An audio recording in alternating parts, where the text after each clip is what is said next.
সুপ্রভাত, সুপ্রভাত। কেমন আছেন গো বন্ধুরা? আশা করি ভালো আছেন, সুস্থ আছেন। আমার মনটা এখন একটু সামলে নিয়েছি। যেহেতু আমার ঝুনিটা চলে গেল। ১০ বছরের আমাদের সঙ্গে কাটানোর সময় তার শেষ হয়ে গেল, সে চলেও গেল। তো যাই হোক বন্ধুরা, আশা করি ভালো আছেন, সুস্থ আছেন। আমিও ভালো আছি। আপনাদের সুস্থতা কামনা করে শ্রাবণীর এমএস ব্লগটা আজ শুরু করলাম এইখান থেকে। এই ধূসর সবুজ রঙের দিকে আর সূর্যের দেখা পেলাম। আর চারিদিকে আলোর ঝিকিমিকি, সূর্যের ছোঁয়ায় সব জিনিস যেন মনে হচ্ছে হলুদে হলুদ, নীল আকাশ, শিশিরানি, মৃদুমন্দ বসন্তের হাওয়া, সব মিলিয়ে একটা সুন্দর পরিবেশ এই সকালবেলা। ঘড়িতে বাজছে এখন ৫টা ৪০। সকালবেলাটা উঠে একটু বাড়িতেই হাঁটাহাঁটি করে নিই। এক হাতে ক্যামেরা আছে বলে এক হাতে দিয়ে মশলাটা একটু বেটে নিলাম। আজ মন্দির তো বন্ধুরা, আপনারা সকলেই জানেন বাবা ভোলানাথের আজ জন্মবার। তা আজকে আমরা নিরামিষ খাই, আপনারা পুরনো বন্ধুরা অনেকেই সেটা জানেন। আজ ভাবলাম একটু পটল দিয়ে, আলু দিয়ে, বড়ি দিয়ে, একটু পাতলা কালো জিরে দিয়ে ঝোল করি। আর লেবুর রস তো বাড়িতে আছেই, লেবু তো আছেই, সেই দিয়ে গরম গরম ভাত আর লেবু রস দিয়ে পাতলা এই ঝোল, আহা কী না ভালো লাগবে, মধুর লাগবে এই বসন্তকালে ঠান্ডা গরমের দিনে। আর একটু ভেজে ফেললাম বেগুন। তো আজকে মোটামুটি এইসব দিয়েই ভাবছি রান্নাবান্নাটা, মানে খাওয়া দাওয়াটা কমপ্লিট করে নেব। আর করবো একটু মেথির শাকের চচ্চড়ি, যেটা শিম দিয়ে, আলু দিয়ে, বেগুন দিয়ে করব। যেহেতু ঝোলেতে বড়ি দিয়েছি তাই মেথির শাকটায় বড়ি দেব না। এই মশলাটা বানাবো মেথির শাকের চচ্চড়ির জন্য। অল্প একটু সর্ষে, একটু লঙ্কা, একটু হলুদ আর একটু পাঁচ ফোড়ন। আফরিনা, তোমাকে অনেক অনেক ধন্যবাদ, অনেক অনেক ভালোবাসা। তবে যেটা তুমি বলছো সেটা আমি এখনও পারি না, তাই তোমাকে আমি দিতেও পারছি না বাবু। তুমি রাগ করো না প্লিজ সোনা, কারণ তোমাকে শোনা বলাই উচিত, বিশ্বাস করো। কারণ আমি এখন এগুলো শিখে উঠতে পারি একটু একটু করে। আমি অনেক কিছুই শেখবার চেষ্টা করছি যারা অনেক অনেক ব্লগার বড় বড় আছেন তাদের কাছ থেকে। তো চলো এইবার জানলা টাল্লাগুলো সব চারিদিকে খুলে দিই। খুলে দিয়ে একটু জানলার ওপরগুলো বেশ ভালো আবার ধুলো পড়েছে, কয়েকদিন ধরে মোছা হয়নি, তাই জন্য। এখন পর্যন্ত যেসব বন্ধুরা আমার সাথে আছেন, পাশে আছেন, আপনাদের অসংখ্য অসংখ্য ধন্যবাদ। তো আপনারা সাথে থাকুন আর গোটা ভিডিওটা জুড়ে থাকার অনুরোধ রইল। তবে জানি না হঠাৎ করেই আমার ২ সপ্তাহ ধরে ভিউজ একদমই কমে গেছে, সাবস্ক্রাইবও হচ্ছে না, উপরন্তু সাবস্ক্রাইব তুলে নিচ্ছেন। আর ওয়াচ টাইমও পিছন দিক থেকে কেটে যাচ্ছে, কেন সেটা আমি বুঝতে পারছি না। তবে বোঝার চেষ্টা করছি। তবে যাই হোক, কয়েকদিন থেকেই ঘরেতে ভীষণই ঝুল হয়েছিল। করব করব করব করব করে সেই ঝুলটা ঝাড়া আর হচ্ছিল না। তবে আমি এগুলো এটা একটু অ্যাভয়েডই করি, কারণ আমার র্যাশ অ্যালার্জি আছে, এখনই হাঁপানি টানের মতো শুরু হয়ে যাবে। তো যাই হোক, ওই যে বলে না, আজকের কাজ আজকে করতে হয়, কালে কখনো করতে নেই। কেন বলুন তো, বলুন না, কাল করলে সেটা কালেই খেয়ে যায়। যেমন আমাদের রাবণ স্বর্গের সিঁড়ি বানিয়ে দেবেন বলেছিলেন। তো স্বর্গের সিঁড়ি বানানি না জানি কতই কী ভালো হতো, আমরা উঠতাম আর যেতাম আর স্বর্গে যেতাম আর মর্তে আসতাম। তাই জন্যই হয়তো ভগবান এটা করতে দেয়নি। তাই স্বর্গের সিঁড়ি বানানো রাবণের পক্ষে আর হয়ে ওঠেনি। কারণ তার পরের দিনই, যেদিন আশা করেছেন তার পরের দিনই করবেন ভেবেছেন, তারপরের দিন সে মারা গিয়েছিল। তাই আজকের কাজটা সবসময়, আজকের কাজটা আজকেই করে নেওয়া উচিত বন্ধুরা, তাহলে আর কালে খায় না। তো চলুন, এইটাই আমি জেনে এসেছি, আপনাদেরও জানলাম। এই ঘরটা আগে ভালো করে ঝেড়ে ঝুড়ে নিই, তারপরে ওই ঘরটায় যাব। কারণ এখনও ছেলেটা, মেয়েটা অফিস বেরিয়ে যায়নি। বাচ্চাবাবু কোন সকালে অফিস চলে গেছে, ওকে খাইয়ে দাইয়ে অফিস পাঠিয়ে দিয়েছি, এবার বাবি অফিস যাবে। কিছু বাসন মেজে ধুয়ে রেখে দিয়েছি অলরেডি, খাঁচা পড়ে আছে, সেই খাঁচা ভাঙা পাখি, খাঁচা থেকে উড়িয়ে দেওয়া পাখির মতো খাঁচা পড়ে থাকে, কিন্তু খাঁচার ভেতরে যে জিনিসটা সেটা থাকে না। তো বড়ই কষ্ট বুকে নিয়ে ৩ দিন ধরে এই কাজ করে যাচ্ছি। যখনই খাঁচাটার দিকে মন পড়ছে, নজর পড়ছে, বড় বুকে কথা কষ্ট হচ্ছে, সব জিনিসই ফেলে দিয়েছি। ওর জন্য একটা বালাপোস করেইছিল বাবি ৫০ টাকা দিয়ে। তো নিজেই তাতে ওয়্যার করে দিয়েছিল, খুব সুন্দর ওয়্যার করে দিয়েছে ও নিজে হাতে করে। তো যাই হোক, সেটাকেও ছুঁড়ে ফেলে দিয়েছি। যেখানে যা ছিল, ওষুধপত্র, ওর খাওয়ার বাটি ঘটি, যেখানে যা কিছু যা কিছু সব ছুঁড়ে ফেলে দিয়েছি। শুধু আছে ওর চারিদিকের স্মৃতি। আর আমার সঙ্গে যে দুষ্টু মিষ্টি, আমার মেয়ের সঙ্গে, সকলের সঙ্গে সেই দুষ্টু মিষ্টি ব্যবহারটা থেকে গেছে।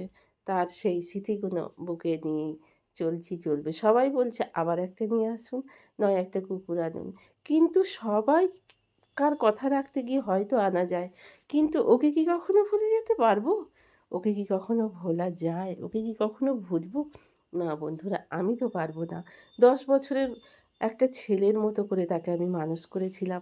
তাই তো সে আমার সঙ্গে মুখ নেড়ে, নেড়ে কথা বলতো। তার ভাষা নেই। আপনারা অনেকেই খরগোশ পোষেন, জানেন খরগোশ কথা বলতে পারে না। কিন্তু মুখ নাড়তে পারে। হাতে ধরে যখন কথা বলতাম, তখন ও মুখটা নেড়ে কথা বলতো। কী বলতো? ওর ভাষা আমি বুঝতাম না। কিন্তু বলতো আমাকে অনেক কিছুই। যাই হোক, সে চলে গেছে। তার স্মৃতিটাই আমার কাছে অনেক বড়। ও ঘরটা মোছামুছি করে বাসন-কোসন মেজে ধুয়ে রেখে এসে এবার চলে এলাম মোছামুছি করতে। ও ঘরটা অলরেডি মোছা হয়ে গেছে। কারণ নাহলে বাবি পুজো করতে পারবে না। তাই সকাল, সকাল ওই ঘরটা ঝাঁটপালা দিয়ে আগে মোছামুছিটা করে নিই, জানেন তো? তারপরে বাবি পুজো করে, বাবা ভোলানাথের পুজো করে তারপরে ও অফিস যায়। তো চলুন এইবার কী বলুন তো, মোছামুছিটা শেষ করে এবার আমিও যাব স্নানে। তো ব্রেকফাস্ট খুব একটা বেশি আমি করি না। ঘরের ভেতরেই দেখুন ওষুধের মানে রাংতা থেকে আরম্ভ করে সব আর টিস্যু পেপারগুলোয় মুখ মুছবে না হাত মুছবে, সব মুছে এখান ওখান চারিদিকে সব ফেলে রেখে দেবে। এই দেখুন কত ধরনের কত কি, এগুলো করতে সময় লাগে না বলুন তো বন্ধুরা? কী বলবো এখনকার ছেলে মেয়েদের, বাপরে বাপ! নিজেরা তো কাজকর্ম সেই মতো না করে যেদিকে লক্ষ্য সেটাই দিকেই কাজকর্মগুলো করবে, আর বাদবাকি কাজ করতে হলেই ওদের খুবই কষ্ট। তো যাই হোক চলুন, আমাকেই করতে হবে, করে নিই। এবছরে তো টমেটোর ছড়া ফেলা। তো তাই যাই হোক, আজকে ভাবলাম একটুখানি টমেটোর আচার করে ফেলি। দেখেছেন তো আমরা না টমেটোর আচার খুব একটা খাই না। টমেটো খুব একটা তরকারিতে দেওয়া হয় না। সারা বছরে বেশি খুব একটা টমেটো আচার আমরা খাই না বা চাটনিও করে খাই না। তো যাই হোক, টমেটোগুলোকে ভালো করে আগে থেকে ধুয়ে ভিজিয়ে রেখে দিয়েছিলাম। তারপরে কেটে কুচিয়ে নিলাম এবং লঙ্কা আদাও একবারে কুচিয়ে নিয়েছি। এবার বীজগুলোকে আমি ভালো করে রগড়ে ধুয়ে বীজগুলোকে বার করে দেবো। খাবেন না বন্ধুরা? টমেটো খান, কিন্তু কেউ বলবে না। এখনকার বাচ্চা থেকে আবালবৃদ্ধ বনিতা সকলেরই সেই ছোটো ৭ বছরের ছেলের যদি হার্ট অ্যাটাক হয়, বুঝতেই তো পারছেন বন্ধুরা। তো খাবেন না, ইউরিক অ্যাসিড থেকেই আর্থারাইটিস, ঘাড়ের যন্ত্রণা সব কিছু। তো টমেটো ভীষণ সাংঘাতিক একটা প্রোটিন জিনিস। বীজগুলো বিশেষ করে ফেলে দেবেন, যদিও একটু খান। তো যাই হোক, তাই আমি বীজগুলোকে বেশ করে ভালো করে দেখছেন এইবার টিপে টিপে হাতে করে করে আমি বীজগুলোকে ফেলে দিয়ে তুলে নিয়ে তারপরে আমি কড়াইয়ে আগে দিয়ে দেবো, আগে তেল দেব না। আগে কড়াইয়ে দিয়ে ভালো করে নুন দিয়ে সিদ্ধ করে নেব। নেওয়ার পরে তারপরে আমি চিনি দেব, আর ওপর থেকে একটু তড়কা দিয়ে দেবো সর্ষে, ৫ ফোড়ন এবং তেল। তো এইভাবেই আজকে আমি চাটনিটা করব একটু অন্যরকমভাবে। তো ২-৪ দিন হবে চাটনিটা। এই চাটনিটা শুকনো শুকনো কিশমিশ দিয়ে করব। তো একেবারে রুটি দিয়ে যাতে খাওয়া যায়, ছেলেটা মেয়েটা রুটি খায় তো, ওদের একটু রুটিতে দিতে পারবো। তো চলুন বন্ধুরা, এইবার ভালো করে ছেঁকে তুলে নিই, বীজগুলোকে ফেলে দেবো। এই বীজগুলোই আবার যদি গাছে দেওয়া হয় না, আমি ব্যালকনি গার্ডেনে দিয়েছিলাম তো, কী সুন্দর গাছে ফল এসে গেছে। এই দেখুন গো দেখুন, কেমন শুকনো শুকনো চাটনিটা করে ফেললাম। তো এই শুকনো শুকনো চাটনি হলে বেশ ভালো, কী বলুন তো, বেশ রুটি ফুটি দিয়ে খেতে হেভি ভালো লাগে। রুটি লুচি যে কোনো কিছুর সঙ্গে, ভাত সবের সঙ্গে ভালো লাগে। আর একটু রস রস হলে বেশ ভাতের সঙ্গে বেশ আঙুল চেটে চেটে এরকম একটা সুন্দর চাটনি হবে। কিন্তু ভয়েতে খাই না বন্ধুরা। খাওয়া দাওয়া করে একটু শুয়ে নিয়ে হাঁটাচলা করে এসেছিলাম, বেরিয়েছিলাম ছেলেটার সঙ্গে স্মার্ট বারে যাওয়ার জন্য। কিন্তু কী বলুন তো বন্ধুরা, ফোনটাই চার্জ ছিল না, নিয়ে যেতে ভুলে গেছি। বাজারগুলো আপনাদের অবশ্যই কী কী করলাম সেগুলো দেখিয়ে দেবো। আর নিজের জন্য একটু পাস্তা বানিয়ে নিলাম। পাস্তাটাকে জলে সিদ্ধ করে নিলাম নুন দিয়ে। আর কোনো মশলাই দেবো না। একটুখানি লেবুর রস আর একটু গোলমরিচের গুঁড়ো এই দিয়ে ভীষণ সুন্দর খেতে লাগে। হেভি টেস্টি টেস্টি খেতে লাগে বন্ধুরা। সবসময় মশলা দিয়ে গাদগাদি মশলা দিয়ে সব কিছুটা একদমই ভালো লাগে না। তো তাই জন্য একটু লেবুর রস দিয়ে দিলাম আর একটু গোলমরিচের গুঁড়ো দিয়ে দিলাম। সন্ধেবেলাটা আমার এটা টিফিন হয়ে গেল।